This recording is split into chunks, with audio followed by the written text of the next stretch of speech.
C'est parti pour un autre épisode de J'aime ta compagnie, le balado des entreprises ambitieuses qui n'ont pas de département marketing. Depuis plusieurs années, notre équipe accompagne des entreprises dans le développement de plans marketing et dans la concrétisation de leurs ambitions.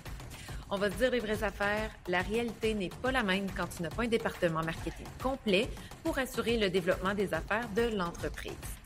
Notre promesse, c'est que chaque épisode regorge de trucs et d'outils pour que vous puissiez prendre de meilleures décisions d'affaires. Ici, on s'élève ensemble pour bâtir des entreprises qui nous ressemblent et qui créent de la valeur pour nos communautés. Pour attirer et fidéliser les bonnes clientèles et les plus grands talents, tout est marketing. Et comme nous connaissons la valeur de votre temps, place à l'épisode. On se lance dans un nouvel épisode de J'aime ta compagnie, intitulé Plan B.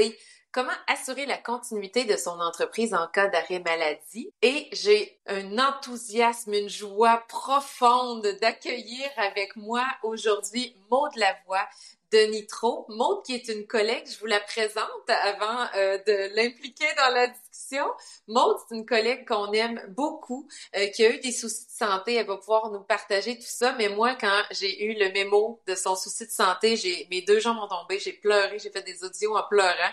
Ça a viré mon monde à l'envers parce que moi, dans mon histoire, j'ai vécu beaucoup de choses dans ma vie où l'issue a été moins heureuse et je suis tellement excitée qu'on fasse un balado avec le sourire contente, énervée aujourd'hui. C'est un épisode qui est très important pour moi.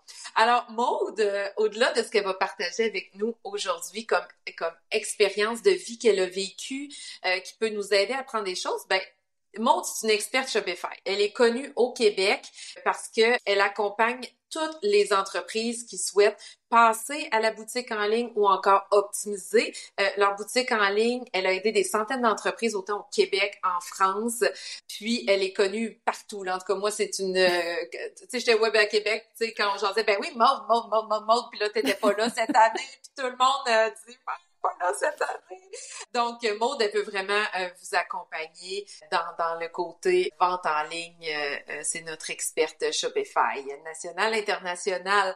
Maude, toi, t'arrives dans quel esprit aujourd'hui? Moi, je suis de bonne humeur. Il fait soleil ce matin. Là, on voit le soleil reflété sur mon visage. Fait que non, j'arrive de bonne humeur. Puis je suis contente de jaser avec toi ce matin. Puis je suis contente d'aller mieux aussi puis d'être capable de jaser de tout ça. C'est extraordinaire. Moi, je suis, ça me remplit de bonheur, cette belle discussion avec le sourire et la santé. Hein. Moi, souvent, au jour de l'an, je souhaite toujours la santé, puis je dis le reste, on peut s'organiser. Tu sais, la santé, ça peut pas s'acheter, ça peut pas se négocier. J'aimerais que tu nous racontes, tu as vécu un moment très, très difficile cette année, puis il y a plein de gens qui te connaissent, il y a peut-être des gens qui nous écoutent qui ne te connaissent pas. Peux-tu nous raconter, parce que toi, tu es dans une entreprise de 1, je dirais, là, parce que tu es pas, je dirais pas travailleuse autonome. Oui, tu as une forme de travail autonome, mais il y a des pigistes qui t'aident aussi. Fait que tu es une experte qui a bâti une business. Tu roules ça comme une business, mais qu'est-ce qui t'est arrivé dans l'année qui a comme interrompu ce bel élan entrepreneurial-là que tu vivais? En fait, c'est ça. Moi, je suis travailleur autonome. Tu sais, au niveau fiscal, je suis travailleur autonome, moi, depuis 2007. Fait que ça fait un petit bout que je roule ma bosse. Mais au fil du temps, j'ai commencé à travailler avec d'autres travailleurs autonomes ou d'autres agences aussi parce que, tu sais, je veux dire, toute seule, je peux faire bien des choses, mais en gang, on peut faire pas mal plus de choses. Fait que j'ai mon adjointe, qui est elle aussi une travailleuse autonome qui me donne quelques heures par mois, qui est là. Je travaille avec d'autres collègues aussi dans toutes sortes de domaines pour arriver à faire mon travail, mais aider mes clients aussi ou quand ça sort de mon champ de compétences, de pas m'interpréter experte de quelque chose que je ne connais pas, mais de référer vers les bonnes personnes. Fait que moi, mon histoire a commencé juste pour le contexte. Moi, en fait, je fais de l'arthrite. Ça fait des années que j'ai ça. Là, moi, j'ai ce diagnostic-là depuis que j'ai 17 ans. J'en ai 37 maintenant. Fait que ça fait un bout, moi, que je vis avec ça. Fait que, tu sais, moi, mon travail, mon entreprise a toujours été modulé, en fait, de faire attention puis de me faire de la place pour moi. Fait que, tu sais, m'entraîner, prendre soin de moi. J'essayais de pas travailler, mettons, les soirs ou les fins de semaine. C'est arrivé un peu comme tous les travailleurs autonomes de travailler à 400 dans le fond. Fuck it, on verra après. Fait que ça m'est arrivé. J'ai pogné mon mur. J'ai appris. Parce que quand t'allais trop fort, c'est quoi? Ça se transformait en inflammation? Oui, c'est ça. Ou tu sais, le stress aussi. Tu sais, moi, le stress, c'est mon trigger numéro 1. C'est drôle parce que je suis une fille qui fonctionne au défi aussi. Fait que ça me prend une espèce de dose de stress, mais pas trop. Je suis comme dans une espèce de sweet spot de j'ai besoin du défi, du petit hype, mais pas trop, parce que sinon, ça me fait pas du bien. Fait que tu sais, au fil du temps aussi, tu sais, j'ai appris à me gérer, me discipliner. Des fois, les gens font comme t'es vraiment discipliné, mais je l'ai appris à la dure aussi par mon profil. Puis en fait, ça a commencé fin 2021. J'ai recommencé à faire une crise inflammatoire. Ça faisait un bout de temps que je n'avais pas fait. Puis j'avais mal à plusieurs nouveaux endroits que j'avais pas mal avant, dont le cou. Puis là, je change de médicaments. Il faut laisser le temps à ma machine de, tu sais, accepter le nouveau médicament, que ça marche, nanana, au travers de tout ça. Je m'entraîne 2 fois semaine, je vais voir la physio à toutes les 2 semaines, je fais du yoga, j'ai tous les morceaux, j'ai tout, que ça marche. Ça passe partout, sauf le cou. Puis là, tout le monde me dit, sois patiente, ça va passer. Puis, tu sais, ma docteure qui me connaît depuis vraiment longtemps sait que le gène de la patience n'est pas dans mon ADN. Fait que, tu sais, t'es comme, attends, là. Tu sais, donne-toi le temps. Au bout de 2 ans, moi, je suis un peu tannée de la patience. Je dis là, faudrait qu'on trouve une solution. Puis à mon rendez-vous de suivi du mois de novembre, je dis là, on peut-tu faire quelque chose? Parce que là, je suis tannée. Je dis là, j'ai mal, ça passe pas, je comprends pas. Fait qu'ils me passent des tests, tout le monde s'attend à trouver de l'arthrose ou de l'inflammation, mais surprise, c'était pas ça. Fait qu'en février 2024, j'ai appris que j'avais une tumeur au cerveau. Puis à la base, au début, quand ils l'ont vu la première fois, ils disaient que c'était une balle de ping-pong.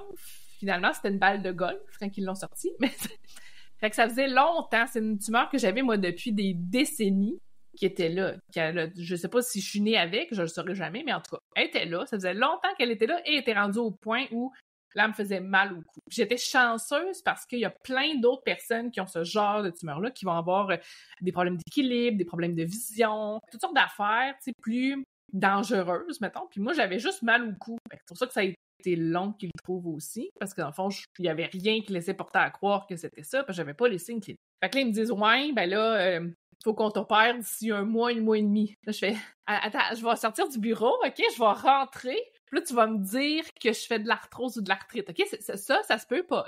On recommence. Mais finalement, c'était pas ça. Grosse surprise, gros choc pour tout le monde. Je veux dire, pour moi, pour les médecins, je veux dire, tout le monde est tombé des nues en se disant, OK, ça explique tout, mais personne ne s'attendait à ça. Fait que j'ai été opérée d'urgence au début semi-urgence, en fait, au début du mois d'avril.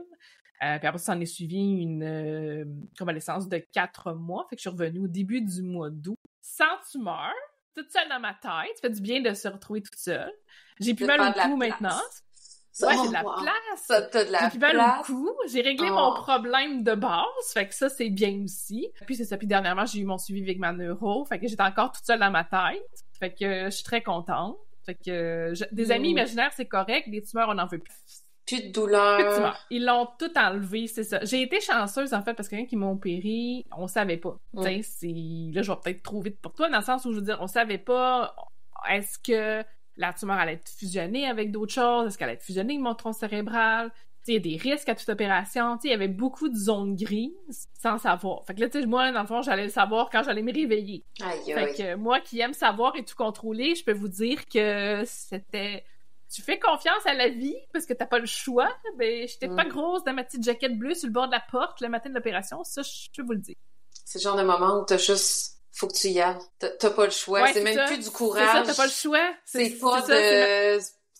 C'est envoyez, on y va, puis faut que ça marche, tu sais. Et ça a été ma maxime tout le long. Quand je l'ai su, là, c'était j'y vais, il me l'enlève, je reviens. Il n'y avait pas d'autre plan. C'était le seul et unique plan. J'y vais, il me l'enlève, je reviens. Il ne pouvait rien arriver. Tu doutais pas, t'étais focus sur c'est ça qui va se passer, puis ça va bien aller. C'est ça. Puis en fait, il faut dire que la docteure, elle m'a énormément rassurée. La chirurgienne, la neurochirurgienne, écoute, moi, j'ai fait tout ce qu'il fallait pas faire. Soit googler, voir des vidéos. Avant mon opération, le monde, il me trouvait crinqué, mais moi, j'avais besoin de savoir. Puis j'avais besoin de googler la docteure. Quand j'ai vu que la docteure avait, je sais pas comment, de papier scientifique, je suis comme fait, OK, assez de pas capable, assez ce qu'elle fait, je suis correct. Je dis, moi, je suis un expert Shopify, là, mais elle, c'est l'experte de la tumeur. Fait que elle va me l'enlever, puis ça va être correct. Moi, dans ma tête, là, je m'étais fait un scénario. Elle allait me réparer, puis que tout allait être correct, puis j'allais revenir chez nous, puis c'est comme si rien s'était passé. Comment tu t'es organisée? Parce que là, tu disais que t'as une adjointe, t'as un bras droit qui t'aide. Ouais. Toi, t'es une entreprise de 1. Donc, s'il n'y a plus de monde, il n'y a plus de business qui roule. Parce que tu vends ta personne, ton expertise, c'est le modèle d'affaires que tu as choisi. T'as pas une ligne de montage qui peut rouler sans toi, là. Fait que comment t'as fait pour partir pendant plusieurs mois, là? Comment ça s'est passé? Ouais. La belle ironie de tout ça, c'est que moi, dans la vie, je vends mon cerveau. Fait que, tu sais, quand je suis comme, OK, ben là, mon outil de travail, puis moi, tu sais, plus jeune, avec la prep, tout ça, je me disais, ben en fait, tant que mon cerveau fonctionne, moi, je suis correct. Je vais toujours me débrouiller. Puis c'est comme, cette belle courbe de la vie. Ça reste un organe dans ton corps à risque de vivre des hauts et des bas, là, tu sais. Oui, c'est ça, mais ça, tu vis... Je pense que tous les entrepreneurs, on est tous pareils de il n'y en aura pas de problème, ça va être correct, je vais m'organiser, puis ça m'arrive pas, ça arrive aux autres, ça m'arrivera pas, tu sais, une espèce de... On vit dans une bulle où ça arrive aux autres, pas à nous. Tu fais pas une stratégie annuelle en disant il va falloir que je manque 6 mois dans ma business ou j'ai un enfant qui va tomber malade ou un parent ou moi-même ou peu importe, un accident d'auto. On planifie pas pour ce genre d'événement-là qui arrive. Non, c'est ça. Nous, on pense à un objectif d'affaires puis en croissance, puis où est-ce qu'on s'en va, puis qu'est-ce qu'on va accomplir, puis les affaires de vie autour, on n'y pense pas. Puis c'est drôle parce que moi, je veux dire, je vis avec une maladie auto-immune, fait que j'ai appris à faire certaines choses, mais ça, dans ma tête, ça se pouvait pas. C'était impossible. T'sais? Puis pourtant, ce call-là, ce qui est drôle, c'est que je l'avais depuis longtemps. Mais bon. Fait que moi, je suis dans le bureau du docteur. Puis là, elle m'explique. Là, j'ai dit, tu l'as-tu sur une feuille, là, ce que t'as rien de m'expliquer? Fait qu'elle dit, ouais, elle me l'imprime. Puis là, pendant qu'elle l'imprime, moi, mon cerveau, là, ça spin. OK, c'est comme, là, ma to-do list était déjà en train de se faire. C'est comme, OK, là, faut que je fasse ça, faut que je fasse ça, faut que je fasse ça. Là, il y a ça, il y a ça, il y a ça. J'ai ma feuille. Là, quand je suis dans l'auto, je dis à mon chum en anglais, parce qu'il y avait mon fils. Fait que là, je voulais pas qu'il comprenne. Là, j'ai dit, les nouvelles sont pas bonnes. J'ai tout dit. M'en va m'enfermer dans ton bureau. Fait que je m'en vais m'enfermer dans le bureau de mon chum. Je parle à ma chum infirmière. Je dis, là, tu vas me dire, c'est quoi ça? C'est que je m'en vais avec ça? Qu'est-ce que c'est ça? Puis là, de l'autre bord, je suis en train d'écrire une liste de, OK, là, faut que je fasse la liste des projets qui devaient rentrer en avril qui peuvent pas rentrer parce que je vais être opérée. Faut que je fasse la liste de tous les clients actifs en ce moment pour voir qui que je split où, qui que je peux garder, qui que je peux pas garder. Dans un contexte où, tu sais, j'ai pas encore parlé à docteur. Là, je suis comme, OK, là, je fais mon tableau. Je fais comme, OK, là, je m'en vais là, faut que je fasse ça. Puis après ça, là, qu'est-ce qui s'en vient dans les prochains mois? Puis là, il y a ça, il y a ça, il y a ça. Puis là, je fais toute la liste. C'est le lendemain matin, là. Fait que là, je suis comme, je me couche, je me relève le lendemain, je suis comme, OK, je reprends ma liste. Puis là, je révise, je rajoute, j'enlève des affaires, je fais ça. Puis là, je suis comme, OK, moi, je m'en vais à la guerre. Fait que moi, je suis partie avec ma petite checklist. Moi, je suis une fille de checklist dans la vie. Fait que je suis partie avec ma petite checklist. J'ai à mon adjoint, je dis, là, on a ça. Tu sais, elle n'a pas eu le temps d'avoir de la peine. Comme moi, puis elle n'a pas eu le temps d'avoir de la peine. C'est comme, OK, là, on est en mode urgence. Puis elle a été extraordinaire, Josiane, là-dessus, parce que moi, j'arrive avec ça. Probablement qu'elle a pleuré après, mais elle m'a jamais pleuré dans la face. Ouais. Jamais dans la face. Puis elle était comme, OK, on fait ça. Elle a fait, moi, ce bout-là, je le gère, toi, tu gères ça, on va s'organiser avec ça. Puis on a tenu dans le trail tout le long. Tu sais, c'est une situation de choc, là. Tu sais, quand t'as une grosse dose d'adrénaline, de cortisol, puis pour avoir vécu de quoi de similaire dans ma business, je me souviens du moment où j'ai repassé les dossiers, puis j'étais vraiment en mode, je suis devenue comme un robot, là. C'est ça. C'est un robot, t'as pas le choix. C'est robot. Oui, non, oui, non. Puis, tu sais, moi, dans le fond, j'avais beaucoup de clients, puis il a fallu que je passe la hache. Fait que là, c'était, OK, ceux-là, ils devaient rentrer en avril, ils peuvent pas rentrer. Fait que là, créer un modèle de courriel pour eux autres qui va être envoyé par Josiane. Après ça, tombe dans ceux que c'est des clients qu'on voit une fois de temps en temps. OK, ceux-là, on peut pas les garder. Ceux-là, non, oui, non, oui, non, oui. Après ça, ceux qui sont plus réguliers, ceux qu'on peut garder, OK, c'est quoi le plan de match? Fait que je me revire de bord. Moi, il y avait quelqu'un que j'avais formé en 2020, c'était le Marc-José, pour m'aider, parce que moi, je refusais beaucoup. Fait que je l'ai formée, elle, pour qu'elle puisse prendre des mandats que j'aurais refusés, puis c'est elle s'accompagner ses affaires. Là, j'ai dit, serais-tu capable de me dédier une journée par semaine, pendant mon absence, pour régler les urgences de mes clients s'ils veulent rester? Fait qu'elle m'a dit oui. Puis après ça, parle à d'autres collègues, faire comme, OK, là, moi, il m'arrive ça, je peux-tu te référer du monde? Fait qu'ils ils m'ont tous dit oui. Puis après ça, c'était, OK, j'ai ma liste. Puis là, c'était, tu sais, ce client-là, il s'en va là, ce client-là, il s'en va là, ce client-là, il s'en va là. C'était vraiment tac, tac, tac, décision robotique. J'avais pas le choix. Même si j'aimais tous mes clients, j'aurais tout voulu qu'ils restent. Pour eux autres, je pouvais pas. Tu sais, il fallait que je pense à eux autres avant de penser à moi. Est-ce qu'il n'y a pas quelque chose de... dans le genre, tu reprends un peu le contrôle sur ta situation. T'as pas de contrôle sur la tumeur, sur les événements, mais tu retrouves une forme de contrôle sur ce qui va se passer sur le plan de l'entreprise parce que tu perds complètement à pied du côté de ta santé du personnel. C'est ça. Puis je voulais pas, tu sais, une partie de moi que je voulais comme pas y penser, mettons. C'est bizarre à dire dans le sens où, tu sais, je pense que avant de me faire opérer, là, moi, je processe la nuit, là. Il y a eu peut-être 3 nuits, là, où j'ai broyé ma vie, là, entre le 20 février puis le 9 avril. Là. 3 nuits, je me suis réveillée, là, puis j'ai fait... J'étais pas grosse dans mes shorts, mais le reste du temps, c'était focus, hein. Je vais m'occuper de ce que je peux contrôler. Puis là, on parle juste de la business, mais tu sais, je veux dire, je suis maman aussi, fait que c'était... Puis je suis mariée aussi, j'ai un conjoint, fait que c'était placer tout le monde. Moi, ma job, c'est quand j'étais sur le petit bord de la porte à jaquette, là, c'était quand ce moment-là va arriver, tout le monde va être placé. Puis il va rester juste moi m'occuper. Tout va être correct. Tout va être solide.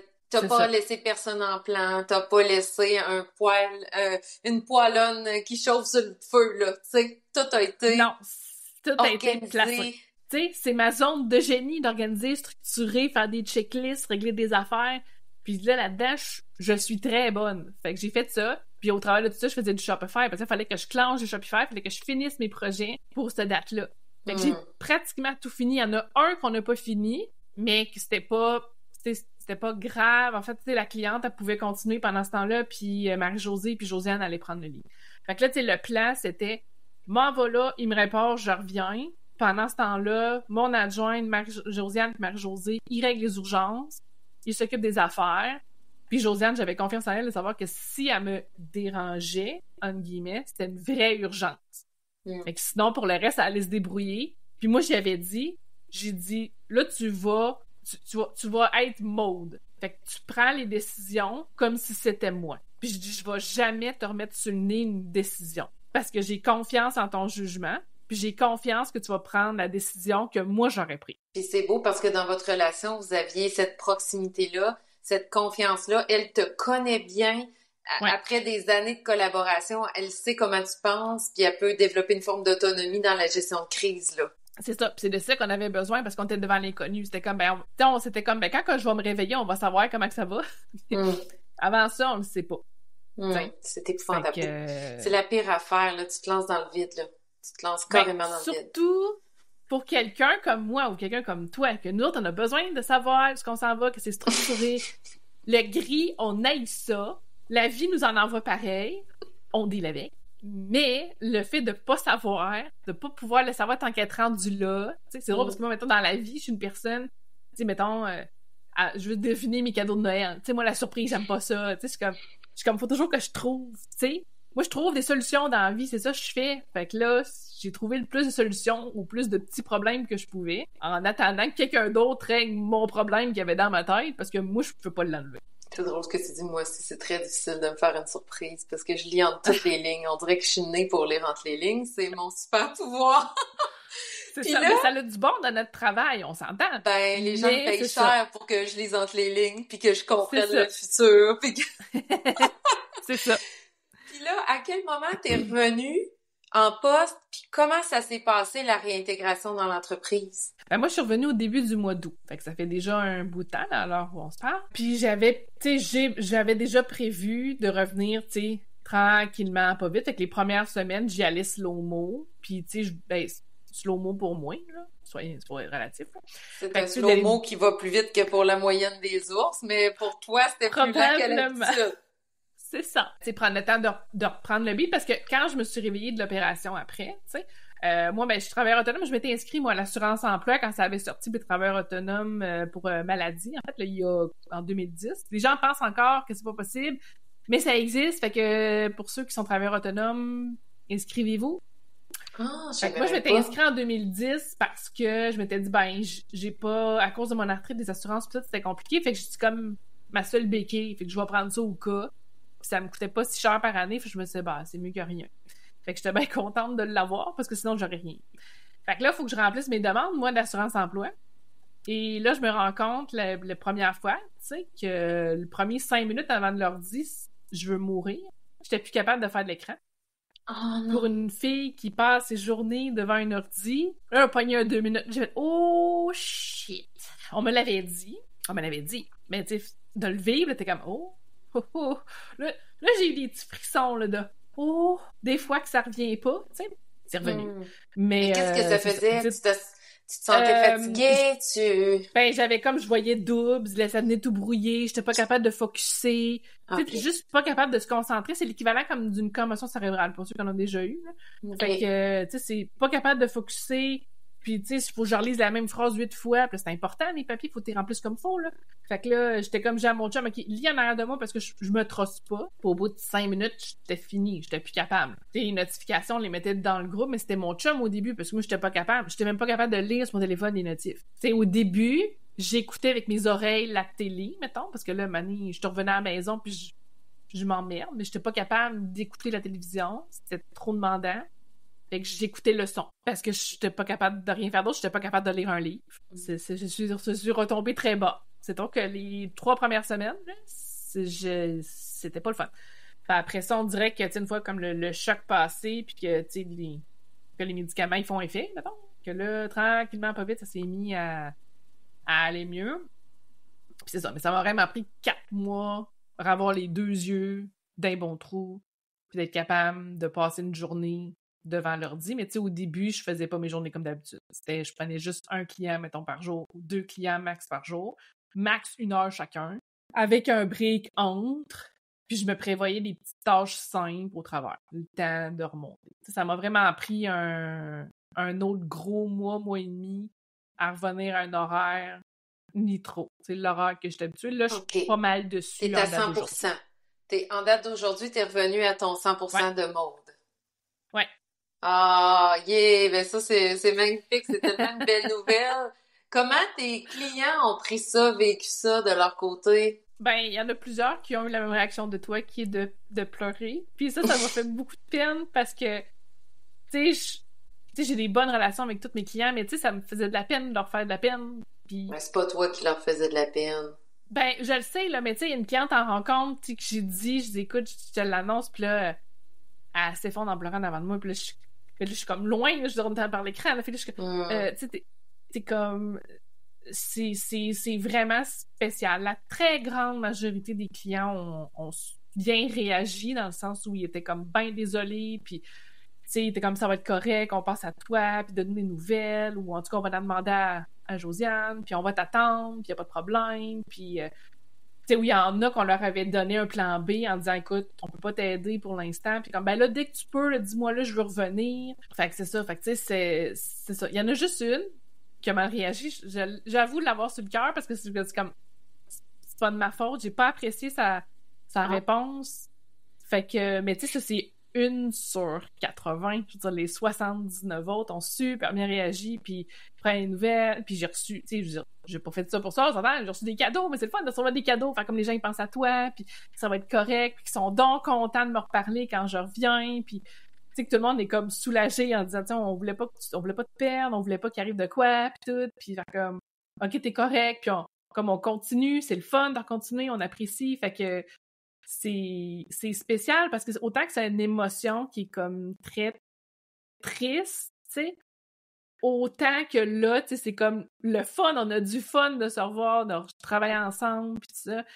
Fait que c'est ça. Fait qu'en général, ils ont bien réagi. En même temps, moi, je me suis préparée. Dans le sens où, quand je l'ai su, j'ai préparé mon plan. Il y en a quelques-uns qui l'ont su comme d'avance, avant mon annonce générale. Mais tu sais, quand j'ai fait mon annonce, il y avait un plan. Tu sais, moi, mes clients avaient déjà été splittés. Il y avait déjà plan A, plan B, plan C, selon le client. Puis je pense qu'ils ont apprécié ça aussi.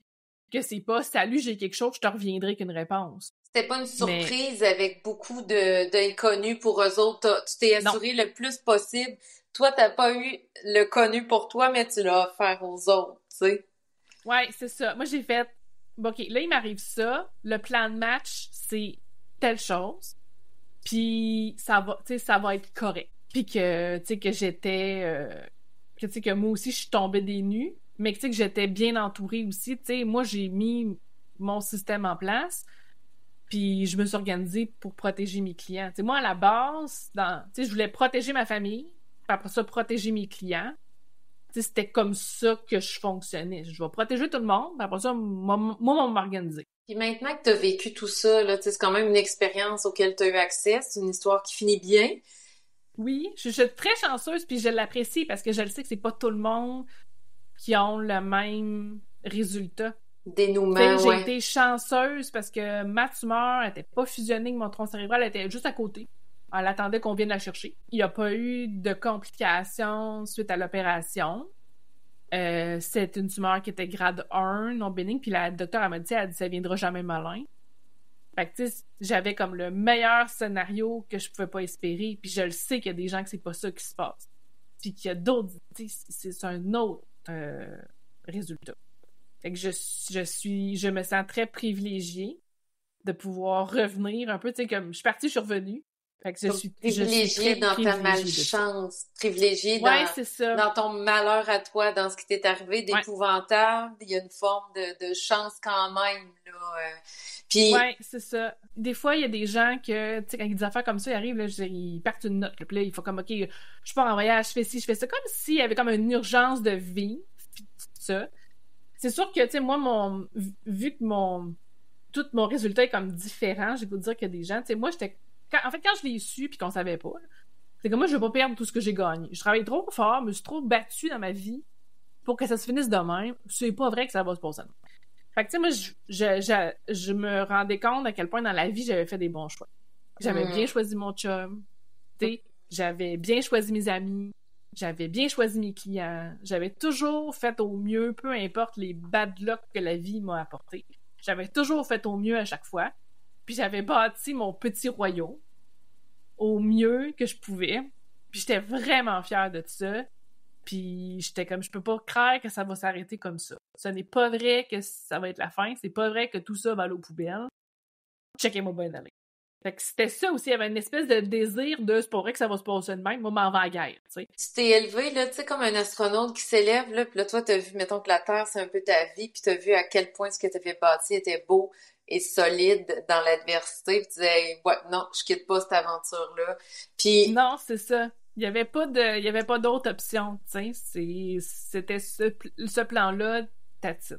Puis, comme tu viens de vivre tout ça, as-tu je sais pas comment appeler ça, des conseils, des idées de choses qu'on peut mettre en place comme travailleur autonome, comme entrepreneur, peut-être même comme, tu sais, je pense à des gestionnaires d'OBNL, là, tu sais, des DG qui tiennent tout, là, à bout de bras, puis bang, un moment donné, tu quittes. Qu'est-ce qu'on peut faire pour, je sais pas si on peut se préparer à toute éventualité, ça, je pense pas, mais y a-tu des choses que tu dis, oh wow, ça, c'est un incontournable à préparer, à mettre en place au cas où on doit quitter l'entreprise de façon précipitée et temporaire? Ben, déjà, c'est pour sa propre personne de voir où est-ce qu'on peut se protéger. Fait que c'est, mettons, bon, avec l'assurance emploi, les assurances maladie grave, si c'est possible ou pas, tu sais. Donc, en personnel. Que c'est premier... En personnel, ça, c'est le premier... Aller chercher... Pour moi, aller chercher personnellement les protections qu'on peut aller chercher, tu sais, parce que ça, c'est un premier morceau. Parce que là, tu sais, quand tu tombes comme j'ai tombé, c'est moi, mais 0 revenu qui rentrait, mais l'hypothèque, les taxes, les camps de jour, l'épicerie, l'hydro, tout ça, ça rentre pareil. Et puis même si on est 2 salaires à la maison, je veux dire, ça prend idéalement quelque chose qui rentre un peu pour soutenir, à tout le moins payer le strict minimum. Parce que si en plus, t'as peur de perdre ta maison ou t'as peur de pas manger, c'est un autre problème. T'es pas concentré sur ta guérison, là. Tu paniques en même temps financièrement pour ta sécurité et celle de tes proches. Ça complexifie. Exact. Ça, c'est un autre enjeu aussi. Fait que, tu sais, je pense que c'est c'est de vérifier est-ce qu'on est bien protégé personnellement ou le mieux qu'on peut. Tu sais, moi, j'avais l'exemple que j'avais pas tant de protection, mais je suis allée chercher ce que je pouvais, puis, tu sais, ça m'a sauvé la peau. On s'entend que ça m'a aidé à pouvoir dire que je suis capable de prendre 4 mois, je vais le prendre vraiment off, puis quand je vais revenir, je vais être mieux plutôt que de revenir trop tôt, puis d'étirer ma guérison. Dans le fond. Anyway, j'aurais pas été capable. Je veux dire, les premiers 2 mois, je faisais juste dormir. Je dormais, puis je faisais des Legos. Sinon, c'est pas mal ça. Après ça, je pense que quand on est tout seul, il faut apprendre à déléguer. Il faut apprendre à déléguer, il faut apprendre à faire confiance, il faut apprendre à expliquer aussi. Parce que quelqu'un ne sera jamais dans notre tête, ne pensera jamais comme nous à 100%. Fait que ça, c'est un gros enjeu. Fait que d'apprendre à déléguer comme il faut, d'apprendre à expliquer comme il faut aux gens aussi, puis de se donner le temps aussi. Tu sais, des fois, j'entends d'autres collègues ou tout ça qui travaillent avec quelqu'un, puis là, au bout de 3 semaines, ça marche plus, ils tirent la plug. Mais tu sais, ça peut prendre des mois avant de trouver un rythme rythme de travail. Ça se peut que la personne ne soit pas bonne, ça se peut. Mais je veux dire, ça se peut aussi que toi, t'es pas capable d'expliquer comme du monde, fait que la personne ne peut pas faire son travail comme il faut. Puis ça prend un temps d'ajustement. Fait que d'apprendre à déléguer, d'apprendre aussi à avoir, je dis, une saine compétition. Tu sais, moi, dans le fond, j'avais, tu sais, certains qui ont repris des mandats, c'est des compétiteurs, entre guillemets. Fait que, tu sais, je veux dire, t'es pas obligé d'aimer tout le monde et partager tes secrets d'affaires avec tous tes compétiteurs, c'est pas ça le but. Mais d'être capable d'avoir quand même des relations saines ou cordiales avec d'autres, je pense que c'est important. Les voir comme des collaborateurs. De façon générale, anyway. Oui, des collaborateurs qui on peut s'entraider, qu'on peut pas prendre un client, on l'envoie à l'autre, quand c'est moins de notre expertise, puis quand on est dans quelque chose qui n'était pas prévu, puis qu'on a besoin que quelqu'un prenne le bat pour nous, ben ils sont là, tu sais. C'est ça. Des fois, tu sais, je trouve que, je sais pas si c'est de la vieille école, là, que c'est comme, OK, lui, c'est un compétiteur, on l'aime pas, nanana. Mais voyons, là. On se calme, là. Il a le droit de nager, moi aussi. Je veux dire, OK, on sera peut-être jamais à la même table à jaser, mais je veux dire, un minimum de respect, je pense que c'est le strict. Puis je pense aussi qu'il faut être très... Moi, je l'ai très bien intégré, là, mais le côté no bullshit. Je pense que de se mentir à soi-même, de se bullshiter soi-même, c'est la pire affaire que tu peux faire. Je pense qu'à un moment donné, il faut que tu vois la réalité en face, c'est comme, OK, ça fonctionne pas, ou ça, c'est dans tous les domaines, toutes les tâches de l'entrepreneuriat, en fait, là. Tu sais, des fois, je suis capable, tu sais, prendre un client que t'aurais pas dû prendre, dire oui à quelque chose que t'aurais dû dire non, de faire comment c'est correct, ou je vais le prendre, ou il n'y en aura pas de problème. Je pense que l'attitude no bullshit est importante, puis quand tu fais une erreur, quelque chose de l'assumer aussi. La transparence, je pense que c'est vraiment important. Puis il y a quelque chose que j'observe, puis on n'en parle pas assez, là, je veux commencer à en parler plus, c'est une forme de déni. Tu sais, des fois, t'es en déni aussi. Puis le déni, tu t'en rends pas compte que t'es en déni. Tu t'en rends pas compte que tu fais semblant qu'il n'y a pas de problème quand il y en a un. Tu te mens, là. Tu sais, quand tu dis no bullshit, fait que le déni, c'est une forme de mensonge déni, effectivement, à soi-même. Puis j'ajouterais à tout ce que tu viens de dire, d'être bien entouré de gens qui vont te challenger, puis tu sais, moi, j'ai quelques personnes, ça se compte sur les doigts d'une main, qui vont vraiment, entre guillemets, m'aimer beaucoup, me donner des conseils indépendamment de tout retour. Tu sais, c'est vraiment des gens qui veulent que je réussisse juste parce qu'ils m'aiment, et moi, je leur retourne l'appareil. Mais quand c'est du no bullshit, ils me rentrent dedans, puis ils me disent, là, ça fait plusieurs fois qu'on en parle de ça, là. Tu retombes là-dedans, là. C'est assez, là. Tu sais, puis des amis qui t'aiment tellement, qui te mettent la tête dans ton caca, tu sais. Oui, mais ça prend ça. Tu sais, pour être un bon entrepreneur, pour avoir une entreprise que je dis qui a du succès sur le long terme, ça prend ça déjà dès le départ. Fait que dans une expérience comme celle-là, c'est encore plus important. J'aurais pas pu être dans le déni, faire comme, OK, je vais, dans le fond, dans un mois, je vais être correct, ou dans 2 semaines, je vais être correct, tout va être beau. Tu sais, j'avais une cliente qui passait au dragon au travers de tout ça. Puis là, je suis comme, oublie ça, là, je peux pas t'aider. Fait que là, je me revire de bord, je parlais à Marie-Josée, je dis, je vais te former pour que tu sois capable d'aider la cliente pour que ça se passe bien. Je dis, tu vas avoir ma recette dragon là, pour que ça se passe bien. Parce que je voulais qu'il réussisse puis que le client soit... J'aurais pas pu lui dire, je vais être correct. Tu sais, le soir de la diffusion, je dormais en attendant mes prochaines pilules, puis je m'endurais plus. Fait que ça aurait été impossible. Tu sais, je dis, si. À un moment donné, il faut que tu sois honnête envers toi-même, puis arrêter de se faire du déni, ça aide personne. Le déni n'aide personne. Non, puis c'est qu'on s'en rend pas compte, fait que c'est ça le plus grand danger. Y a-tu quelque chose que, maintenant, là, que t'as vécu tout ça, que tu te dis, hey, ça, j'aurais aimé ça le faire autrement.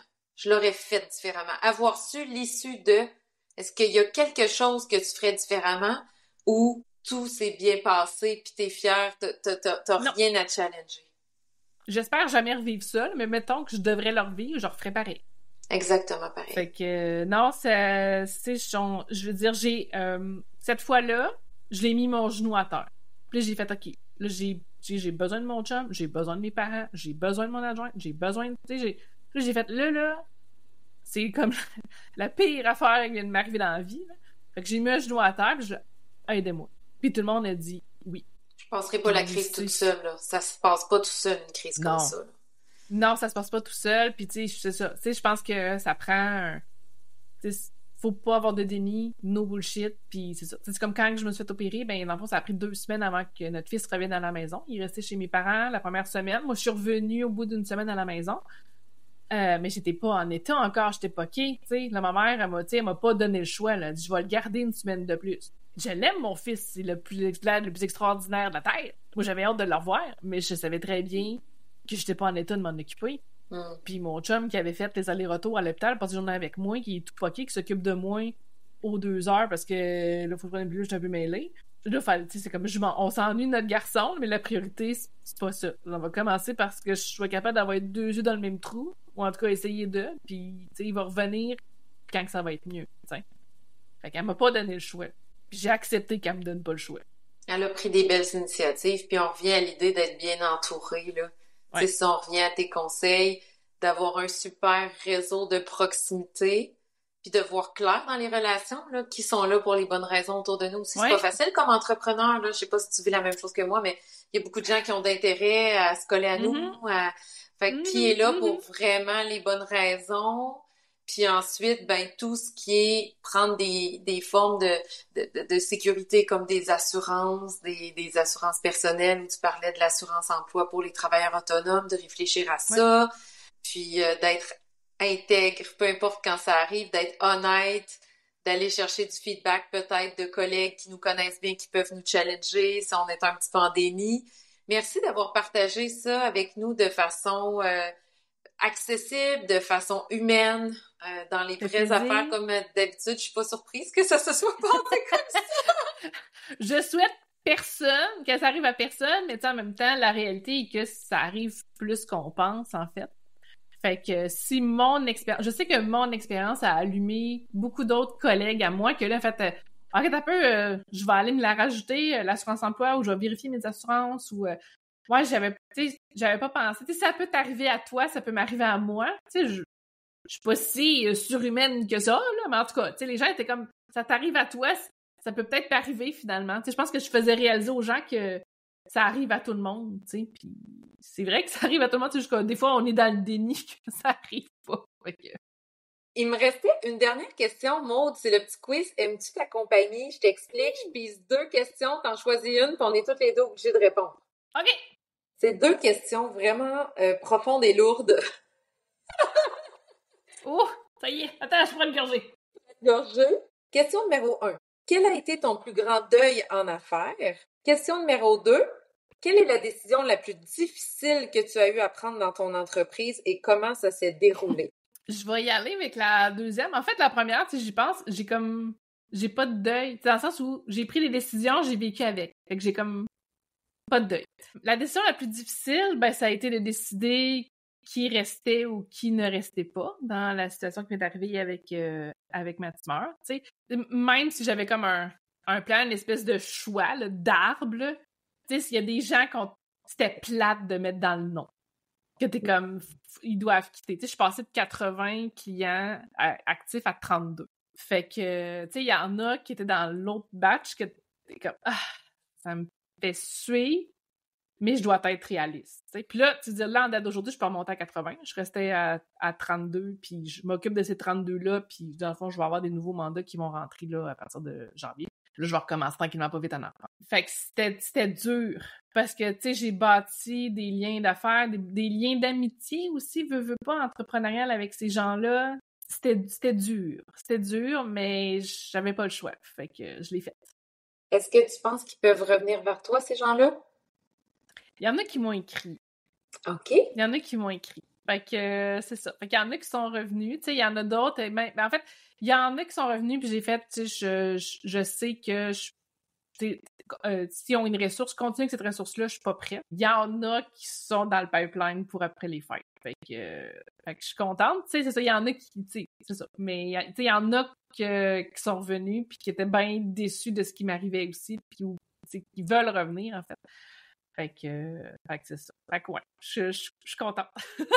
Ben, tu sais, je pense que tu incarnes, c'est pas le dernier épisode qu'on va faire ensemble, tu incarnes tout ce qu'on enseigne à la firme, nous, quand on parle de marque forte. Autant ta marque d'entreprise, Nétro, que ta marque personnelle, Maude Lavoie, t'as 2 marques hyper fortes. Et c'est sûr que quand t'as une marque forte, c'est robuste contre tous les intempéries. Oui, il y a des hauts, il y a des bas, des fois t'as un vent de face, un vent de dos, mais reste que la marque a fini par traverser la période de turbulence, puis c'est là où tu testes la réelle robustesse de ta marque. Moi, de mon côté, la décision la plus difficile que j'ai prise, il est arrivé une crise dans mon entreprise. Du jour au lendemain, j'avais une co-actionnaire qui voulait partir. C'était extrême parce que c'est quelque chose qui n'a pas été préparé, disons, moi, dans mes attentes, en fait, de la vie des co-actionnaires et tout. Pour moi, c'est le genre de choses qui se préparent. Tout le monde peut arriver et sortir de l'entreprise, mais pour moi, ça doit se faire sur des mois. Puis là, j'ai été forcée en 24 heures de décider si on fermait ou si je rachetais. Et c'était difficile parce qu'on vivait une crise, c'était très difficile en termes de finances, d'argent. Ça m'a demandé tellement de courage. Puis j'ai eu à décider, est-ce qu'on ferme ou est-ce que je reprends le sac pas propre, la maison après un feu qui sent le brûler avec du noir partout, de la suie, puis est-ce que je m'embarque là-dedans? Puis ça m'a demandé tellement de courage. C'est la décision la plus courageuse en affaires que j'ai eu à prendre, puis je suis tellement contente de l'avoir prise. Je dirais que je paye encore fort je paye, tu sais, moi, mon expression, c'est que je paye encore les intérêts des mauvaises décisions que j'ai prises dans le passé, de certains événements, puis de certains choix d'autres personnes. Je les paye encore, les intérêts. Puis ça coûte cher. Là. Je ferai pas semblant que tu sors de l'auberge en 2 mois, puis que tu retrouves le sourire, puis bright and shine! mais je suis très heureuse parce qu'on a travaillé fort, Catherine et moi, on a embarqué des pigistes avec nous. On a eu Rouge qui a eu un passage chez nous, puis on a ramené notre marque à un certain niveau. Puis là, on rayonne pleinement. Puis tu sais, on dirait qu'à chaque mois, on va plus loin que le mois d'avant. Fait que je suis contente de l'avoir fait. Mais est-ce que c'était toute qu'une règle de montagne russe? Je vais dire ça comme ça. Ouais, moi, je pense que tu as pris la bonne décision, personnellement. Ouais. Puis, en même temps, tu sais, quand on embarque dans l'entrepreneuriat, je pense qu'il faut s'attendre à ce que c'est jamais un long fleuve tranquille. Des fois, il y a des bouts où c'est comme calme, mais c'est souvent des montagnes russes, puis toutes sortes de choses qui arrivent pour toutes sortes de raisons. Fait que c'est sûr que là, tu l'as vécu intense, mettons, mais après avoir vécu ça, après ça, il n'y aura plus grand-chose qui, tu sais, tu vas toujours te débrouiller pour ça, tu vas te débrouiller pour la suite, t'sais. C'est drôle ce que tu dis parce que c'est vrai que, tu sais, parce que là, moi, j'ai vécu de la peine, là, tu sais, c'était très humain, là, parce que moi, le deal d'affaires, c'est un deal d'affaires, tu sais, je fais vraiment la part des choses, mais c'est quand tu as de la peine dans tes relations, là, c'est comme si tu divorces avec ton chum puis que tu brises ta famille, c'est un deuil beaucoup plus important que se séparer en affaires, tu sais. Puis moi, c'est plus à ce niveau-là que j'ai été affectée. Mais, crime, après ça, c'est vrai que tout ce qui suit, écoute, ça m'a transformée. Je suis devenue une entrepreneur ce jour-là, pour de vrai. Puis ça t'a forcé, ça t'a poussé à tes derniers retranchements. Oui. Puis t'as pris les décisions qui s'imposaient selon toi, là. Mais c'est ça. C'est vrai qu'il y a des événements, des fois, qui font que c'est là où tu deviens un ou une vraie entrepreneur. Des bad luck d'affaires ou des expériences d'affaires. C'est là qu'on décide, t'es-tu une vraie ou t'es pas une vraie. T'es-tu lancé pour vrai là-dedans ou sinon c'était comme un petit trip de crise de trentaine puis elle suivra pas dans la quarantaine? C'est ça. Écoute, Maude, je te remercie d'avoir partagé ça avec nous. Est-ce que tu as aimé ma compagnie? Ben oui, c'est bien. C'est sûr. Moi aussi, par exemple, j'ai adoré discuter avec toi. Et je te dis, on se donne un prochain rendez-vous. Ce n'était pas le dernier épisode. On a plusieurs sujets. On trouvait important d'adresser celui-ci en premier avec toi avant de parler de ton expertise. On s'est dit, c'est trop important l'expérience que tu as vécue. Puis tu as certainement des beaux partages à faire aux autres entrepreneurs, aux autres gestionnaires. Mais les prochains, on plonge dans ta profession, dans ton expertise. Alors, on se dit à bientôt. À bientôt. Merci.